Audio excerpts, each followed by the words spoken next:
10 years, and I believe Adoph worked there considerably longer, but I know he's one of the antenna experts that we always turn to there. I can remember all his arguments with this other fellow. I can't remember his name though on the antenna. Okay, at any rate, I'll turn this over to Adoph, his presentation on electronic warfare. Adoph, if you want to use this, you're welcome to. No, I can talk a lot. First, you got to get going. You know, first. So you're the enemy out here. So you see, and I noticed that somebody is interfering with me. So I guess I'm going to have to find out what's going on. But anyway, I want to start out here. In this whole concept, at least during World War II, I believe, these are my own opinions only, was that the Ultra or the Enigma machine was a very important machine because that took care of a lot of things that the British found out about. Now, these were the Polish kids, as I call them. There were 20 mathematicians, and their arithmetic, probability, group theory, simultaneous equations, and permutations. This is their arithmetic that they used to break the code. Now, this machine was what, 3 times 10 to the 18th power, so to find the code to break, it's almost impossible. You know, it takes you a long time to do it. So what these guys did, they started looking at the codes themselves, and there's 3 of them, sat down and they started looking at it, and they looked at the results. It's all in German, and these kids had to have a good German background to read the Morse codes. So they came up and they finally solved the problem in 1934. And this was very secret, and they didn't tell anybody. And the Germans broke the Polish codes. You know, they never mentioned anything with what they were doing. What happened was when they sent the message, and this was a big flaw of the Germans, they sent the message twice. So there's 3 letters. That set the first wheel. I better tell you what the Enigma machine is. I guess maybe a lot of people don't know, but it's basically a typewritten machine that had 3 wheels, like a pinball machine, and it punched up the different numbers. Like you punched an A, you'd come up with a Z or something, and you had all these combinations. So anyway, they came up with this, and the second part of it was these operators would usually pick another 3 sets of numbers or something. They usually picked their girlfriends or somebody, and they kept repeating these messages all the time. So as a result, they finally broke it. So in 1939, these guys built the machine, and they wired it up, had it working, and they were decoding the messages from Germany. They were running the prior to the invasion. So as a result, they're reading it in full time. And the British came over with the French, this guy Menzies, who was running the MI6, which was the equivalent of the CIA. And they came over and they started reading the messages, and they said, "That's impossible. How are you guys doing it?" You know, so they told them what it was. So they realized there's going to be another wheel added to it, so that'd be running 16 wheels running at the same time to get the code. But anyway, so they got it. And that's how the British got it. And there's not too much mention a lot of times that these Polish kids did this. So, which is fine. I don't have any trouble with it. But when the British got it, they had a lot more resources. And they came up with the Colossus machine. That had 1,500 tubes in it and a paper tape which read so they could break the codes. So this is why they came up with these messages. So anyway, that was the main thing. And in all of these transactions, they were reading all this stuff. As an example, with this Enigma machine in North Africa, Rommel was using them, and they decoded everything that was going on. The Germans broke the British code, but they never passed on how they passed this ultra message. So as a result, they knew all the operations that the Germans were doing, so they set themselves up. This was why they won the war. It was with this ultra machine. You know. But anyway, these are the people. Some of these things I just want to touch. There's this report called Oslo. They sent it to the Sweden, to the embassy there, and it had all the information on it. The atomic bomb that the Germans were working on, fusing, proximity fuses, all their communications, they had all this in there. Well, the guys from MI6 said, well, no, don't believe that. This is typical of when they send a message out, they want to confuse you. And well, they did, so these guys at MI6, they didn't believe anything, but this guy here, R.V. Jones, he was a 28-year-old physics guy, and he was very intelligent. And he started reading some of this stuff, and as they went through, he worked on all of these things that they broke the machines or did the countermeasures. So first I want to know, anybody know what countermeasures mean? Hey, not bad. Anyway, basically what it is, it's a device or system set up to counter something. And the simplest one that I know of is the phone. People want to get the phone for free. Okay, so, well, what does the phone company do? Their countermeasure is, we're going to make it big. So now after you get sledgehammered, maybe get the coins out, but the phone won't work. So the other thing is the radar, speed meter. I looked at this list, up and down, and all these things doing, they change frequencies, airplanes, you have everything. And I looked at the list, and I thought, well, how are you going to beat that? So I looked one day, and it finally dawned on me. It came upon me. I got a perfect answer for it. They can't catch me. You know what it is? I watched the speed meter. I maintained a speed limit. Anyway, so that is one of the things that always come up. When you're doing the countermeasure, you want to upset the guy that's trying to do damage to you. And of course, during these wars, they set up all these different radars and things set up to get into the British system. So as they went along, people covered an awful lot. Now they used as a countermeasure receiver, they used the helicrafters because the British didn't have anything. And they were probably 5-10 years, we were probably almost 10 years behind the Germans in all the technology and as far as the radar work. So anyway, but they used this, I think they went up to 140 megahertz. I'm not sure what the frequency was, but they picked up the radars. So they picked them up, and now they knew, well, we'll have to jam them. What are we going to do? So that's the countermeasure that the British had. Well, we don't want them to be able to look at our aircraft and what have you. So they came up with various things. During that time, some of them were, they used just sine wave modulation, which isn't too good. Next guy was this guy, Frederick Terman. And many of these people that studied electronics probably ran across this guy. But he was put in charge of the Massachusetts Institute of Technology, where they did all the countermeasures work for the United States. And he started in the middle of 1941. And some of the people realized that the United States is going to have to get into this system somewhere. The Navy was probably the one that was the highest rating, and as far as getting the radars, they had more information on how to do it.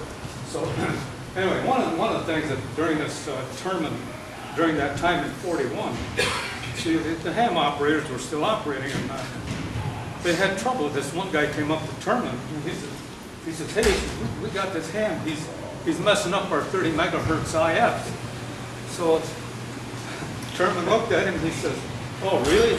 You should go and give him a medal. He says, you fix him.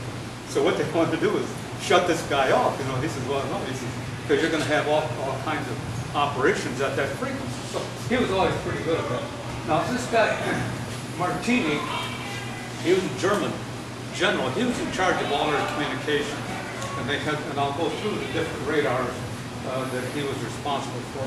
Anyway, he was a pretty bright guy also. And this last guy here was Tizard. This was the gentleman that brought over the magnetron. which made a big difference. And this was in 1941. And see, we still had a problem because the United States was not in the war at that time, so they played big games between Ontario, New York, to get away from the embassies. You know, so they played big games. But anyway, they got the thing. The first one that they brought over, they got 15 kilowatts. They did it at Bell Labs. So anyway, but it was kind of interesting. Now, some of the things that these radars that came up with was the British system, operated at 10 meters. And I want to just show you what these guys did, because the antennas always fascinate me, because these always take a lot of work. And but here was the transmitting antenna. They had 300-foot towers, okay, and they strung dipoles in between the towers. Then they had a lower one here, and this was to take care of what they call the gap filler. Any of that study the antennas, if you point an antenna, you get the ground reflections, and you get a hole between the ground and the first lobe. So they had these stuck down here lower, and that took care of that. The next thing was on the receive side, these were wooden towers, and they used cross dipoles, and they used a goniometer, and I don't want to get into that, but anyway, what this did was this gave them the height information that they needed for the tracking the aircraft. So, but that was the one, they started that in about 1936 or 37, and then they strung them around the island of British Isles. Anyway, now in the German radars, these are the ones here that are really something. Now the FWRC was 125 megahertz, and they could track out to about 125 miles, and they could look at all of these different aircraft coming in. In fact, when the aircraft took off from Great Britain, they just picked them up right off the ground, followed them in, and then tracked them in. So then they had. These are some of the ones here. Now this was one of the, how these guys built this stuff is amazing to me. These guys really did it. And this here was what they call the chimney. I think this was 60 meters high. And what they had, this was a phased array. And they, phased array, a lot of guys don't quite understand that with phased arrays right now. But anyway, they used that, and they could rotate this thing at the same time. So these guys, they really had that stuff going. And these are some of the ones with the FWRC that they used. And here's one here. This one here was a 125, and this one here had the IFF.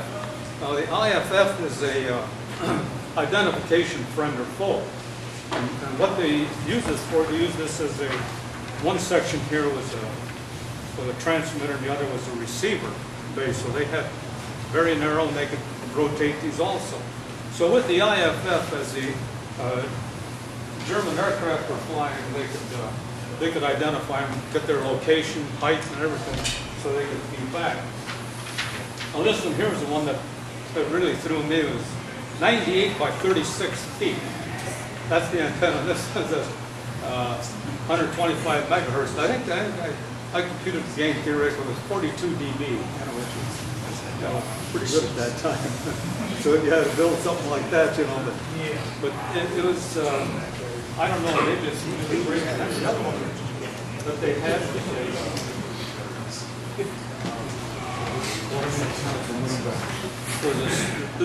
This again was another one. It's a rotating type again. And then you can look at how they built these things. And the other thing, the way that they built these antennas, most guys, it was always a how they do it. And, anyway, they used 1 wavelength long was their antenna. That was the size of that. And here, see, this is the way that they made these. It was the antennas were 1 wavelength long. So how do you couple them? You got an infinite impedance to match to something else. How do you do it? Very few people build them these days, but when it seemed like whenever the Germans needed more gain, they'd like just add another pair of dipoles. That was the way that they did it, which was fine. But it was kind of wild. Now the next one was a real one here. This is a 490 megahertz. Look what they did. They put them on the front of an airplane. Can you imagine driving the airplane with that? You know, and a lot of these German pilots, they said, no, I'm not going to drive that thing. You know, but that was an airborne, and they could, and they got a lot of the British fighters. They just knocked them off pretty fast. But then, you know, what did Jones do? You know, he had to figure out, well, what are these guys using it? And he didn't really know at that time. So, but this was one of them. They actually got a picture of one of them. The other one was even worse yet. Was at 90 megahertz. And you know, with a dipole about that long, you know, can you imagine putting that again on an aircraft? You know, these guys are flying it. You know, and it's just amazing. You know how these guys. But here was one that they actually got a picture of the German and showed, you know, they had antennas. So that Jones sat down, he started figuring out, and he says, well, our countermeasures aren't going to work because they used to use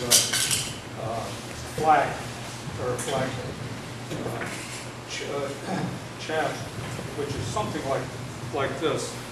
And what they do is they throw this in the air, and they throw it back, and the radar would pick it up and send it back up. So, so anyway, they so the British didn't have anything for the 90 megahertz. You know, so the guys had to sit down. You know, how long is it going to take to design it? You know, in the meantime, he's doing bad business. The other one is this.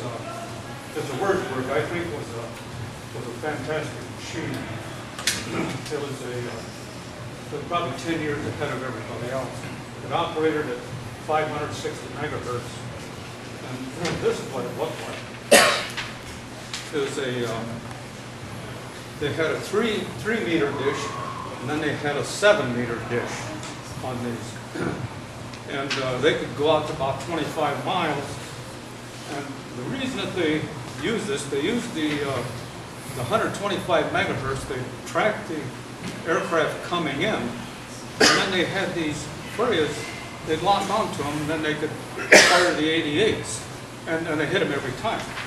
And it was amazing. And here's one of these where they, this is a blown-up version of the feed of the dish that they use. See the airplanes on there? That's how many of these guys got. So they kept score just like we did. You know, it's nothing new at that time, but they kept score. You know, but you know, I've talked a little bit about how the British got this, which was amazing to me. Anyway, this one here was one of these here blowing up, and this is one where here's the dish here. You know, so you can see the guy. You know, these guys really got to work at this stuff. You know, when they're doing this work. Anyway, they got all that. So the other thing I want to talk about is this Lorenz. In 1941, latter part, Britain was just being bombed very precise. I mean, these Germans had dropped these bombs and they're within like 1 kilometer from Germany, and nobody knew what he's doing. And Jones there, he read that also report. He said, well, they got beams of some kind. So they got some of the aircraft, the Heinkels, and they looked at all their equipment. So they looked at what they call the Lorenz receiver, which is a blind landing system. And they looked at it and says, it's got terrific sensitivity, you know. And Jones says, well, for the pilots to fly it, it's got to be simple. So you want the simplistic route. So anyway, as it turned out, they got it, and in fact, Churchill had this guy Jones in there and says, what are we going to do, you know? So he says, well, we'll find out. So what they did was they flew an aircraft just over where they're making the engines for the Spitfire. I forget the name of the town, but anyway, so he flew over, and as he flew over, he realized like in 400 yards he'd get a dash, and then he'd cross over and he'd get dots. So he recorded it, you know, and he says 400 yards at that distance from Germany, you know, that's a pretty narrow beam. So anyway, so that was the ring system, and what they did was, this is the antenna that they used, and I'll show you another picture here at this top of it here.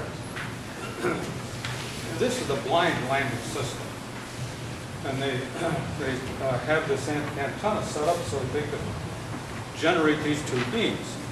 So as the aircraft is flying, he'll go along, and he'll be either hear dots or dashes. So he knows, hey, if I'm over here, I got to go back to this center line. So if he hits a center line, it's a continuous tone. So he can just fly completely into the target.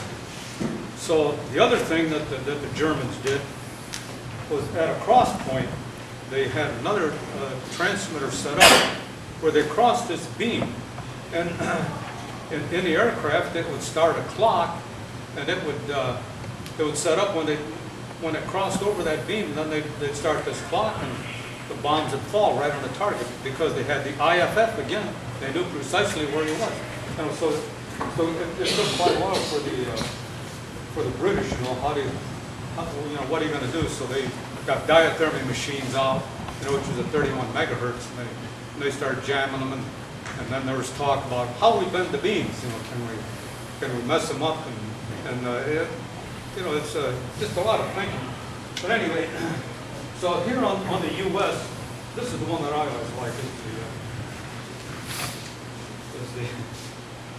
This is the SCR-268. This is the one that they had over in Pearl Harbor. Okay. So how'd you like that? Helmets and everything, you know, rain, snow. How'd you guys like to operate on something like that?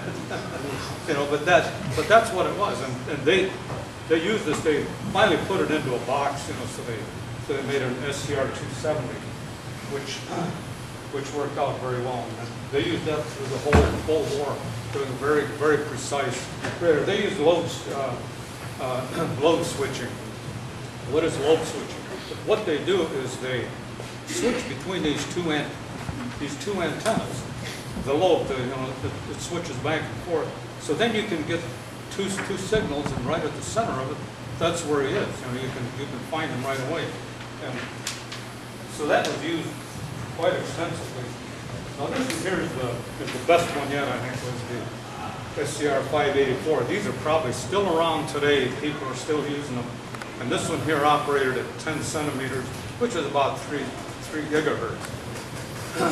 This thing, they could track an aircraft and follow. They could actually follow the aircraft. They could get the information back. There's a very precise machine that was built. And they wanted to use them to track the missiles, but the United States didn't get enough of them over there at that time to use them.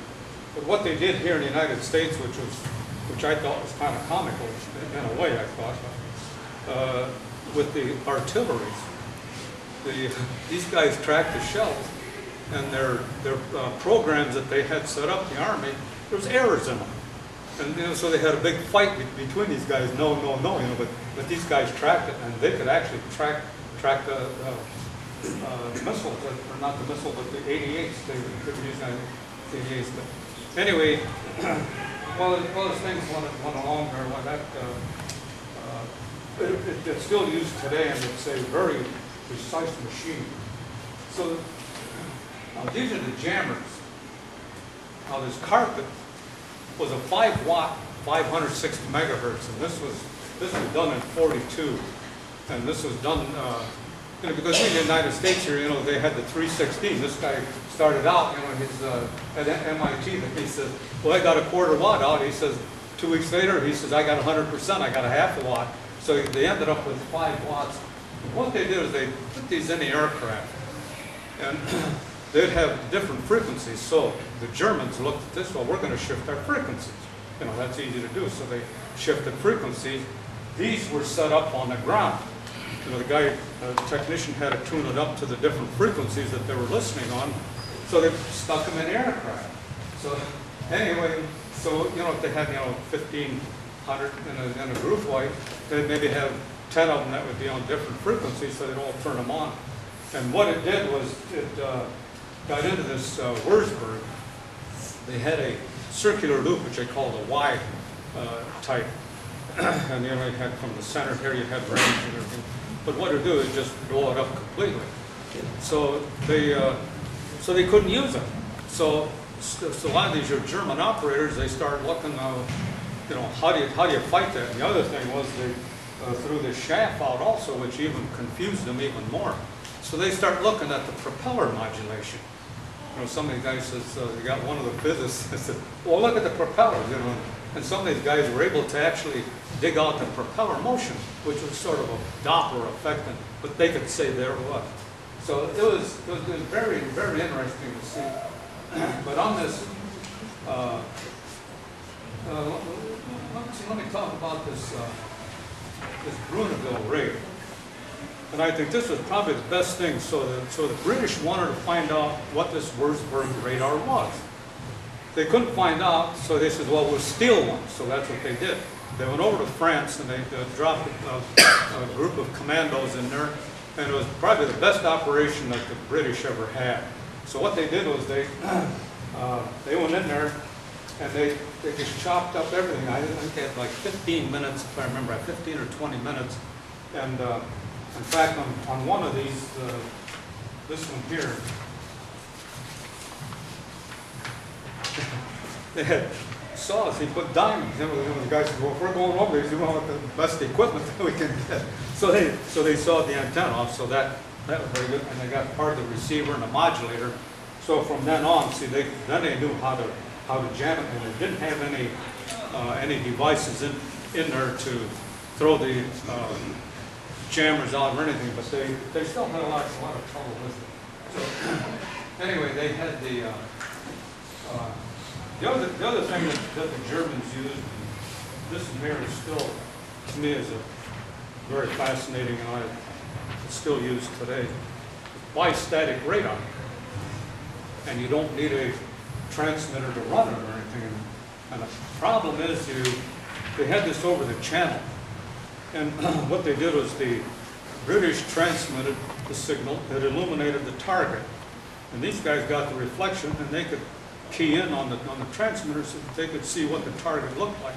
So anyway, as a result, you can compute. This is an ellipse. And you can compute within several hundred feet where that guy is. But this was very expensive, and the Germans didn't want to go too far because it was just too expensive to go with it. So it was, and this is being used today. For example, because I played with it here from the television transmitters. You key off one of the horizontal pulses, and if you're looking that way, you can make an antenna with a very high backload structure on it. So, and you can pick up the reflection. So, there's other things you can do with it. I don't want to talk anymore about it. But anyway, the other thing was in this channel dash. That was another one of these things where the Germans had two battleships in Brest in France. And again, Jones was listening in on the Ultra. And Ultra told these guys that they wanted to go around the north part. And these guys said, no, we don't want to do that. So he told me, he said, you take the channel. So he got that message. So anyway, these guys started out. And I always call this the happy hour type of jamming. What the Germans did was they had jammers with noise. Noise, like you get it when it's your concert, that's a good noise that you can use. But anyway, it's got all frequencies. So anyway, they put these up, and what they did, they cranked the volume up a little bit more, and of course, noise level goes up, so the sensitivity of the receiver goes down. The guys can't see. Well, one of the guys from one of the stations called this guy Jones. He says, what's going on here? And he knew that they were coming. He says, so he sent the guy down there. He says, you know, but they're probably halfway through the channel already. But they start shooting at him, but it was just too late. You know, but they got through all the way through the channel.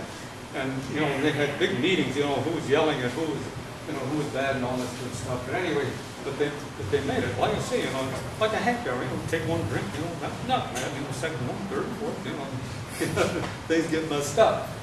So anyway, the other thing was what they call a flat barrage. And these are some of the things. These three things here were bad for the British. And when these aircraft were flying into Germany, they'd be in various groups. You know, they'd have set up in boxes and different things. And what they would do is they turned all jammers and they threw flak out. And so Jones got a hold of one of these guys. You know, after he said, I don't understand. But anyway, what the Germans did, they just threw up these 88s, which is about a 2 or 20-pound shell. You know, go 2 miles or what, 4 miles up. You know, take 25 seconds, and you know, the aircraft is moving 2.5 miles. But they had fuses on them. You know, and we didn't know that. You know, but they had, so they blew them up. What they did was they knew that the aircraft were there, so they just load the 88s. You know, they just kept shooting them, and finally they said, hey, we're running out of them. You know, so anyway, so he asked this radar operator. He says, well, how did you know? He says, well, he says your jammers worked very good. He says, well, we knew where you were from the start, and they kind of followed him. So he says, we just tell the AA batteries just keep shooting, you know, and that's what they did, you know. But they ran out of ammo. And this other one was Malta. That's an island in the Mediterranean, and that kind of fed the British, and they knocked out a lot of the stuff.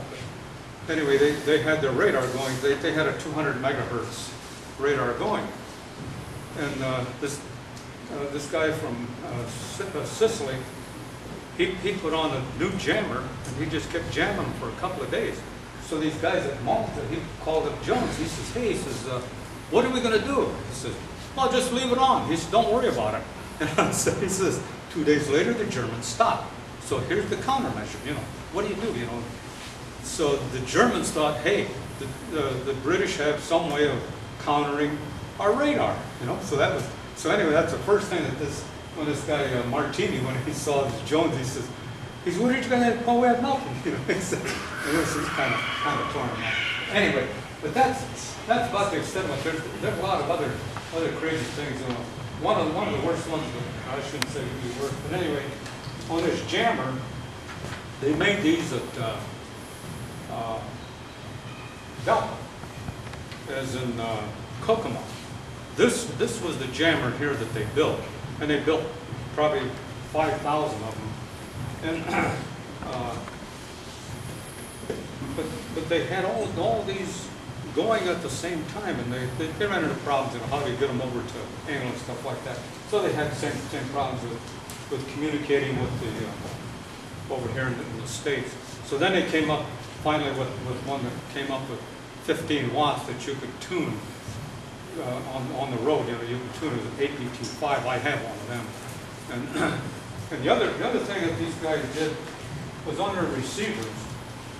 They had see, the United States didn't have anything. General Radio came up with the receiver, and this is what he started with. This is a butterfly circuit. This ran from 300 to 1,000, and he was running a frequency meter with this.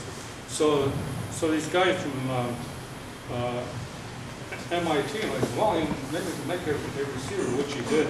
They ended up with making one which covered in plug-in units, and that helped considerably, because a lot of these, in fact, a friend of mine, he's a gunner on a B-17, and anyway, he had his, at that time he flew 50 missions. So he says, well, he still wanted to, you know, still get into the fight. So they said, well, okay, so they sent it down to a British station, and he says, well, you'll be a radar operator. He said, they gave him a week, and all he did, he used the APR4, and he just tuned, you know, around the 500. And he says, He said, as soon as I heard that buzz, he says, I turned the jammer on. But that was his training, you know, and it was very interesting to me because he was, you know, it was very simple.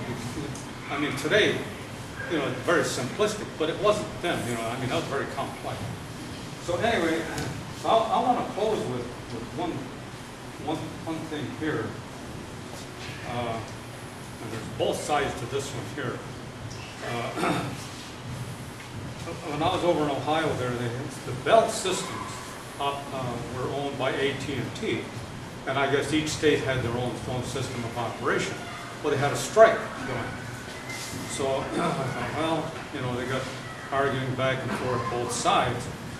So it got to a point where the union, you know, they said, well, we're going to mess things up. And this is where, you know, you're within your own company, whatever you want to call it.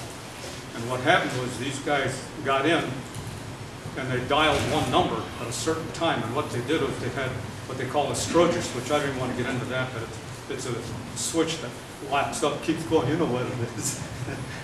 Anyway, so they locked these down in Cincinnati.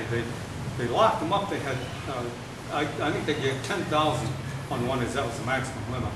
And so, of course, the supervisor, wow, you know, they couldn't fix it. You know, so from one side, you know, here, when you look at it, here was safety, as I call it. You know, you had fire, police, and other operations. You know, and so from that standpoint, what do? You can't communicate. You can't use the phone. So anyway, so I always think about that. It's good and bad. You know, it's, you know, the guy he knows the weak points in the system. You know, but these guys couldn't do it. So it's, I still remember when these guys are doing it, because the one friend of mine was down there in Cincinnati, and he says, all I knew is we had to try to reset him. He said, but I couldn't do it right. You know, so they messed up a lot of stuff, which is bad. Well, that's like, oh wait, now this is a 1 kilowatt transmitter that isn't a transmitter, it's a driver for the Wurzburg radar, and they use this to drive it. I think they ran about 15 to 20 kilowatts into the system. But if you look at this, now this was 1935. I mean, here's a printed circuit, and it's on a ceramic. You know, how did these guys do that? You know, and you know, we didn't even know, you know, that this existed. But what they did is they took this 316 tube and they just beefed it up. You know, and they could 1 kilowatt plug-in, and they had these set up so that a non-technical person, they just keep plugging these things in. You know, their whole system was totally sealed. They had environmentally, the box was sealed up. Now, wherever they had these boxes set up, it was to me, it was just very interesting to see, you know, how these guys did this. This thing here was very interesting. And I think I was telling you what they did. This is a push-pull circuit, and see these tubes. If you hook them up, you take 2 3/16, you got to curl a wire somewhere. So the Germans, you know, they used the simple. Well, we'll just make another tube and change the pins inside. You know, we'd probably have 100 meetings. Well, this is what we're going to do. You know, but that's the way they did it. So they have. So you know, of course, the disadvantage is if the guy's going to change a tube. You know, you better get the right ones in there. So anyway, that's the end of it. Is there any questions anybody has?